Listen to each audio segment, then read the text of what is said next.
Hello, everyone. Ready? One more time. Ready. Hello, everyone.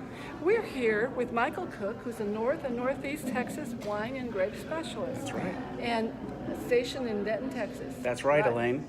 Okay. Thanks for having me. Well, welcome. Well, tell us about growing grapes. Absolutely. So first of all, I am, like you said, Elaine, I work with AgriLife Extension. I am a regional program specialist. Believe it or not, our wine industry is quite large. We're number 5 across the United States, behind California, Oregon, Washington, and New York. Mm-hmm. But we have a large industry, and we have a great need for our growers to be able to provide research-based information, not only on the growing side, growing grapes, whether that's for wine production or for fresh eating, maybe in the backyard, or juice or jelly. But even on the wine side, if if they own a winery and they're actually making wine, how do they do that, and how do they remain successful? And so that's what part of my role is. I'm a viticulturist, and so I work on the growing side. We're blessed with Extension to also have a state enologist, and so we have an excellent team with Extension that are across the whole state, because we grow grapes everywhere in Texas, even East Texas. So that's what I do. I'm based out of North and Northeast Texas. That's my region, and I work primarily with the commercial wine grape growers. But my secondary responsibility and focus is supporting our master gardeners, our county agents, and other fruit specialists across the state. And also providing information to the general public about growing grapes, making wine, and things like that. So it's exciting. It is. Now, how many years does it take a farmer to establish a vineyard?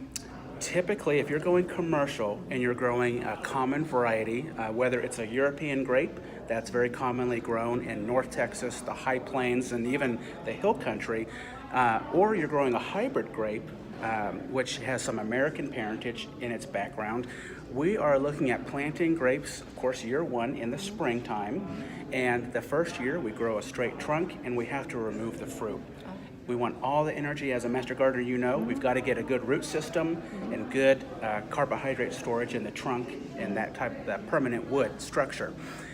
By year 3, with hybrid grapes, typically we are going to remove maybe half the crop. If the vine is growing really well, we may even have a majority of our crop that year. With European grapes, we're looking at year 4. So typically it's a 3 to 4 year process from planting to where you actually are in a mature phase of growing grapes where you have consistent production. So it's a lot quicker than a lot of other fruits. It can be, like pecans and even peaches and some other crops. It may take years, quite a few years of establishment. Grapes, it's a perennial crop. There's a lot of upfront cost and management, but the payback can be a little bit sooner than other horticultural crops, yes. So what are some of the problems with growing grapes? So, Elaine, we're sitting here in beautiful East Texas. It's warmer today than it is in Dallas, where I'm from, and so I appreciate that. One of the big challenges with growing anything horticulture-wise, peaches, plums, pecans, is of course disease pressure. And disease pressure stems from a couple things. Mainly it's due to weather, and so the humidity that we have here and all of the rainfall during the growing season. There's a big difference from growing a crop in California, where I studied growing grapes in the San Joaquin Valley, where it's an arid climate and they get rain, but it's all when the plants are dormant. Here in East Texas, when do we get our rain? Well, we get some in winter, some in spring, maybe some in summer, and usually it's right before harvest, and then some in fall. And so that poses some significant challenges for growing crops, especially grapes. Grapes don't have a huge requirement for nutrition. They don't need a lot of water. They do need some. But as far as disease and insect pressure is concerned, East Texas has a very high insect and disease pressure. So that's our number one challenge, is managing disease. The number one disease that we worry about, as regardless of whether you're a commercial grower, selling your fruit or making wine from your fruit, or even a backyard hobbyist, is Pierce's disease. Pierce's disease is a devastating bacterial infection, and it's spread by an insect that is native to Texas, and it thrives in humid, moist areas with lots of vegetation. So East Texas is in the perfect climate for sharpshooters. And what they do is they're xylem feeders. And so what that means is they're moving from plant to plant. They love crepe myrtles and roses. And they'll also move over to vineyards. And when they're feeding, they are feeding on the water pipes of the plant, the vine, and they unknowingly inject the bacterium, and that bacterium causes major issues clogging up the water pipes, and there's other things going on. But essentially, what happens with Pierce's disease is that you plant a grape that's susceptible. Within 4 years, typically that vine is dead. There's no cure. And we just said it takes 3 to 4 years to get a full crop. So never have a crop. So, but what that means is that if we're going to grow grapes in a high disease pressure area, especially one where Pierce's disease is a big threat, which is about a third of our state, northeast Texas, down all the way to Beaumont, the Gulf Coast, and even parts of the hill country are in the red zone, where if you're going to grow grapes, you definitely can, but those grapes should be, if you want to have fruit, should be Pierce's disease tolerant. And there are many different types of grapes you can grow that are Pierce's disease tolerant.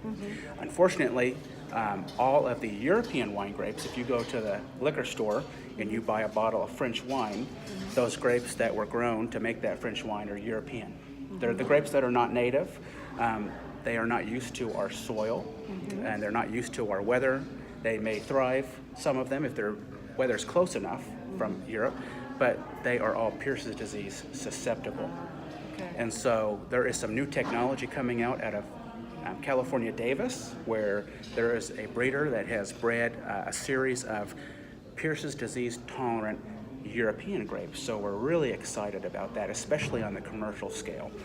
Most growers in East Texas, in the Gulf Coast, and even parts of the hill country are going to be growing hybrid grapes. And hybrid grapes have some American parentage in their background.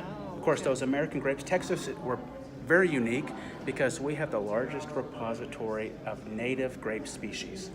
We have 13 native grape species across the state. Most people, if you're in East Texas, you think about the muscadine grape. Yes. I am currently living in Grapevine, and the town got its name in Dallas from the wild Mustang grapes. Those are two genetically different species of grapes, but there are grapes that are native. We have a large repository, and so a lot of these hybrids have that in their background. And so we have to note, Elaine, though, as a master gardener, you know this, not all hybrids inherit all the disease resistance from the native species. And so not all hybrids are Pierce's disease tolerant. There's a select number. And in East Texas, commercially at least, we have 2 to 3 grapes that are commonly grown for the commercial industry. In the backyard, there's probably about 7 or 8. And so we can grow grapes in East Texas. It's just what are you going to grow and what fits what you're going to do with them. Fresh eating, making wine, that kind of thing. So, sure, okay. All fascinating. So is there much of a market for table grapes from the growers in Texas? There is on a small scale. Okay. So in East Texas, again, it's a really unique market in a unique place to grow grapes because one of those 13 native species is the muscadine grape. The muscadine grape requires acidic soil, and so East Texas is a perfect place for them, all the way up to the Carolinas. So pretty much the deep south, we see muscadine production. Muscadines, if you think about a table grape, what's the difference between a table grape and a wine grape? They're actually quite different. A table grape has been bred or improved to be a larger piece of fruit, thinner skin, maybe seedless, maybe not, and very sweet and crisp, right? A wine grape is actually very small compared to most table grapes because when you're making wine, a lot of the flavors and compounds that you want in a wine, like color and tannin, actually are in the skin. And so we want berries that are smaller because they have a higher skin to pulp ratio. Sure. Now, muscadines are multi-use. You can use them for fresh eating or wine production, and it's very popular in East Texas. We are seeing a market. We have a muscadine market here for fresh eating, local farmers market and fruit stands. They are seeded in a lot of the older varieties that are closely resemble to the true native muscadines, have very thick skin. People growing up with that are used to that, but the general public is looking for something, again, larger fruit like a muscadine, but thinner edible skin and possibly seedless. What's really interesting is my colleagues and I were just at a muscadine workshop at the University of Arkansas at their breeding program, Dr. John Clark, and we were introduced to a brand new grape, and it's called Oh My. And it is the first seedless thin-skin muscadine, and it's actually been released through Gurney's seed catalog. Oh, really? We got to try that. So there's a lot of interesting things going on, not only in the international culture of wine and even in our local American wine industry, but even in Texas too. So Interesting. we are seeing a market. Again, it's a very small niche market. Table grapes are very challenging to grow. We talked about some of the challenges, especially disease and insect pressure, the heat we have, the fact that it doesn't get very cold at night here. Right. And plants need to be able to rest at night to be able to produce well and high quality fruit. And so some varieties are not as adapted to that. Soil is another limitation for some grapevines, especially muscadines. They need acidic soil. So we don't see muscadines being grown out in Dallas area because it's Houston blackland clay. It's very alkaline, okay? Even the hill country, you're not gonna see muscadine. So it's when we grow table grapes, it's very regional, and it's usually backyard, very small scale. Right. Traditional table grapes, like you would find at the supermarket, are European in parentage typically, and they have very thin skin, seedless, and they're extremely sensitive to disease pressure because one other thing with table grapes is with a wine grape, it just gets put into a crusher and you never see the finished product, you're drinking the wine. With a table grape, you see the fruit and no one wants to see big cracks or diseases on their appearance is critical. And so there was a lot of research done even with AgriLife Extension in the early period with experimenting with these table style grapes. So we don't see too much of a commercial industry, but backyard, it is a big deal. Yes, growing table grapes. Now, what about the quality of Texas wines? How do they stack up? So I have not been around the wine industry for too long. I studied at Texas A&M horticulture and then went to California for my master's in wine grape production, viticulture, and then I've been working in this position since 2016. The short time I've been in the industry, I have seen the industry really grow and starting to mature. It's exciting. It's an exciting time. So, for example, we had about 300 wineries in 2014. Today, we're at about 520. We're seeing an incredible amount of growth, a lot of interest, a lot of research being done through AgriLife Extension, and trying to help these growers and winemakers through research-based education. And we're seeing as the industry matures, better wine is being made, grapes are being grown and managed more appropriately. One of the exciting things is we're seeing new grape varieties being trialed here that are better adapted to our hot weather, our disease pressure. And so we're seeing a huge increase in wine quality across the state, even in East Texas. And so a lot of our wineries are winning big time awards across the United States. We're number 5 across the United States as far as production is concerned.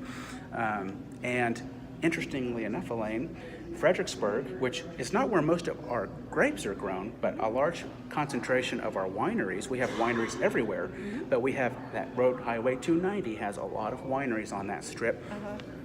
Fredericksburg area is the number 2 wine destination in the United States. No kidding. Right behind Napa, Sonoma. And so we have lots of tourism. I want to say it's around 30 million tourists annually to Fredericksburg, the wine scene. So a lot of interest from the general public wanting to get out there, relax, have a glass of wine, something local, learn about the industry and what it takes to grow grapes and make wine. The vast majority of our wine grapes are actually grown in Lubbock and Terry County, Brownfield area, the High Plains, which most people don't realize. A lot of those or all of those are European grapes, those that are not native, that have a little more sensitive when it comes to growing conditions. But Lubbock is more of an ideal growing place for those types of grapes. It's a little more arid, a little higher elevation, so it cools down a little more at night, which helps those grapes to rest. And it's a big farming community. Cotton's still king, but grapes are becoming a big part of the industry, at least on a horticultural scale. So are the grapes in Lubbock then made into wine there or elsewhere? It depends. So they produce 80% of the grapes for a commercial wine industry.